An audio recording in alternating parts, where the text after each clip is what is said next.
Hello everybody, hope you're all keeping very well and safe at the moment. So a few confusions out there about finance and car finance and things like that. So I thought I'd try to help to clear one or two misconceptions or misunderstandings there may be about HP, PCP and car finance in general. So the finance is available on pretty much most cars these days. Probably sometimes higher mileage or older cars don't quite qualify. So the biggest misconception is that if you've taken out HP or PCP for 3, 4, 5 years, you do not have to do the full term. That's the confusion. I've had quite a few phone calls pretty recently, more than anything else, where people have got a 5-year HP, for example, and they think they've got to keep the car the whole time through for 5 years. Well, that's not true. You can chop and change or sell any time during the period. So you can keep the car for 12 months or 18 months, whatever it may be, you can change that car at any time. Obviously it's all down to what the settlement figure is and what the car's worth, which is a different subject altogether. But the thing is, you can actually change that car or sell that car during that period, whatever it may be, a PCP or an HP deal. Very simple. Easy as that, really. So another confusion which is out there is about PCP and what actually happens to that vehicle, or how does it work. So PCP, personal contract purchase, and there's various terminology out there and different ways, whatever.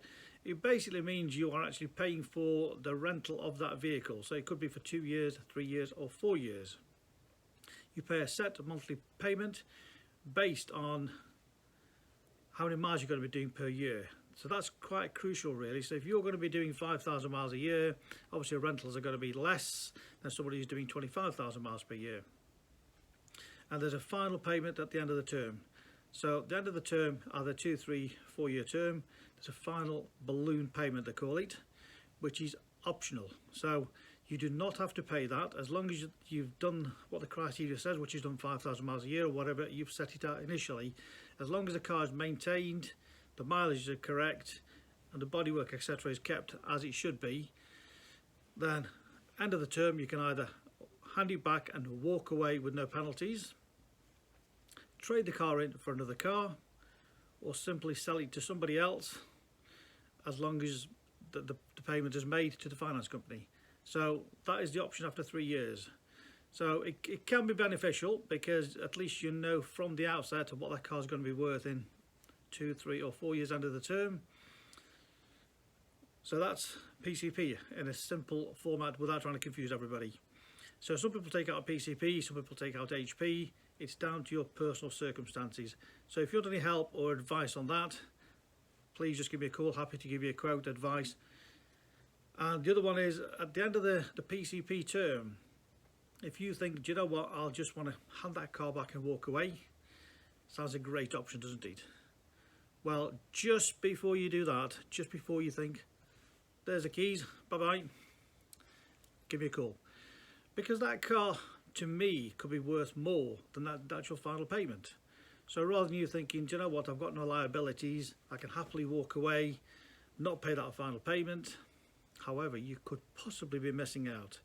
There are many, many cars that I've bought from the owners who are just about to hand it back and walk away scot-free, thinking that's the end of it, but they actually walked away with some money. Yeah, absolutely. So it could be a few £100s, it could be thousands of pounds. The best example that I had was a Mercedes a couple of years back.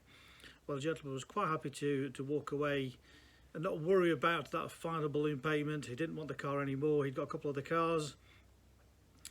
Came over, showed me the car, and because he's done extremely low mileage, that final payment of that car, the car was worth more than the final payment. So he actually walked away with nearly £2,000 more from me buying that car than actually handing the keys back and walking away. As you can imagine, he was absolutely delighted. So as I say, you know, I can't help everybody. Some cars are worth more, some are worth less. But before you walk away, pick the phone up, give me a shout. Happy to advise. All else fails, no harm done. Simple as that, really. So if you want advice on finance, HP, car purchase, car selling, feel free, give me a call, 01782 822 700. Stay safe, see you all soon.